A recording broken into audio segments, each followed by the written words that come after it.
Lucifer starts trouble. Sometimes Lucifer felt fairly happy, and other times he felt hateful and mean. He did not understand his feelings, and his thinking was really getting all mixed up.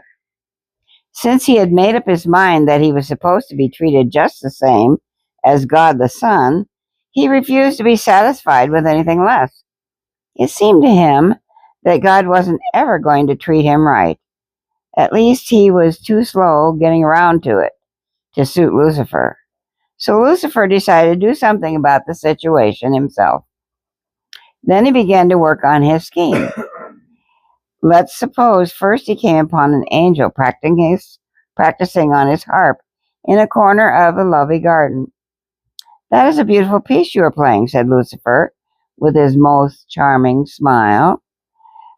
And you are doing exceptionally well, too."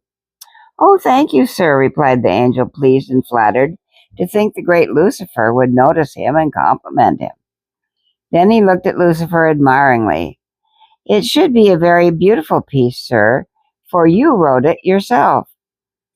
But there is one difficult place where I seem to be having a little trouble." "Oh, I'm sorry," said Lucifer. "Here, let me help you with it." And he showed the angel how to play it. "Why, it's easy now. How very pretty it is. Thank you so much. Just remember, you can call on me for help and advice anytime you want to." Lucifer responded, "Are you happy with your work?" "Oh, yes, sir. All of us angels are as happy as can be. How could we help being happy when you and God are so good to us? And you, sir, you must be wonderfully happy, sitting on a throne beside God himself." "Well, yes." Lucifer considered carefully how to answer. "It could be perfect, except I think they have overlooked my rights on one little item." "Oh, that could not be possible," exclaimed the angel in amazement. "God does everything without a mistake. It may be you don't quite understand what he has in mind yet, but I know it will turn out all right for you." "Why, of course," Lucifer quickly agreed. "It was foolish of me to get a bit impatient, and I'm so glad you reminded me. Just forget I even mentioned it. And by the way," he added as he turned to go, "when you get that piece learned, how would you like to play it as a solo at one of our assembly meetings?" "I would be highly honored, sir, if you think I can do that well." Next, let's suppose Lucifer floated up to the top of a hill where he noticed an angel sitting alone. After greeting the angel cheerfully, he asked, "What are you doing up here all by yourself?" "I am expecting several friends any minute. We want to study and practice together some of the things you have taught us. You know, we angels think it's just wonderful for you to be willing to spend time teaching us when you could be sitting on your beautiful throne beside God and enjoying his company." "Thank you. It's nice of you to say that, but I'd really rather be with you angels." Then with a slight frown, Lucifer spoke on, carefully. "You can't understand, of course, but being up there isn't quite as perfect as you might believe it is. You see, I feel they have never yet given me all of my rights." "Well, I'm sorry to hear that, Lucifer," said the angel sympathetically. "With all your responsibility and as hard as you work for them, but I am sure they will straighten everything out in time." "I hope you are right, but sometimes I wonder," replied Lucifer in a tone of self-pity. Then he may have glided down into the valley where he found an angel working with the flowers. He greeted the angel pleasantly. "My, what a delightful job you have. I see you are one of the students in my botany class. Can you correctly name every flower in your garden?" The angel could. "Fine," Lucifer chuckled, well pleased. "You rate a perfect grade on that test.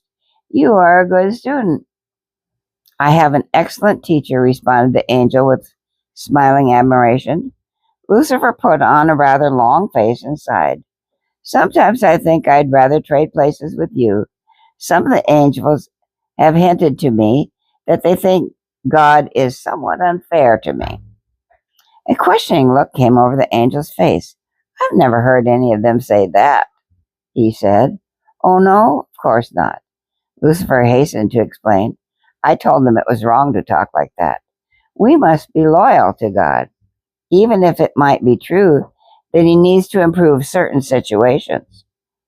Now I must hurry along. I'm glad that some of us at least can be perfectly happy, he called back as he started on his way.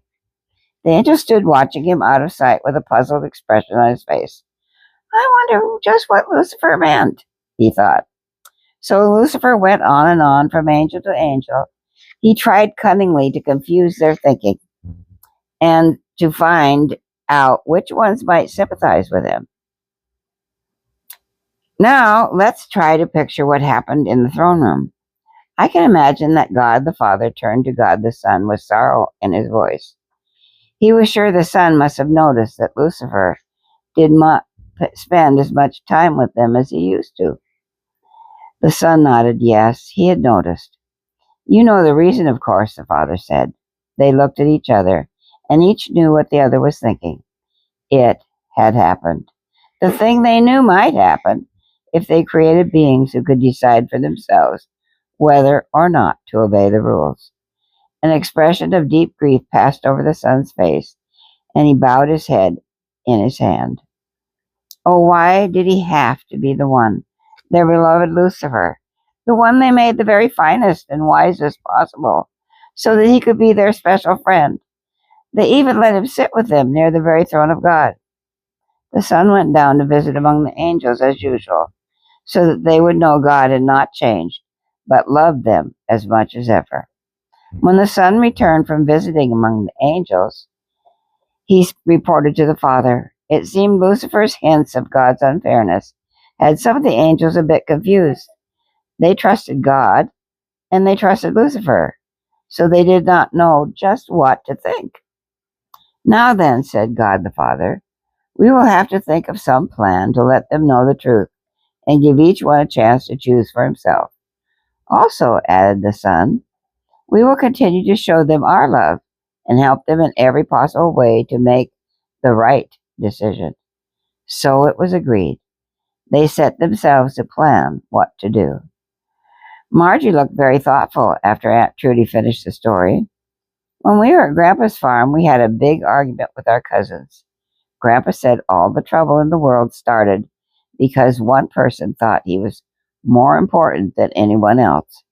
Do you suppose he meant the one you are telling us about? Yes, I'm sure that is whom he meant, Margie, for that was the beginning of all trouble. And you should have heard what all the big fight started about, Aunt Trudy, Dick joined in. Just about whose dog was the smartest and most important. Aunt Trudy laughed. Well, most fights start over some small, foolish thing. That's the pity of it. Now about tomorrow night. In order to get the angels straightened out, God had to tell his secret ahead of time.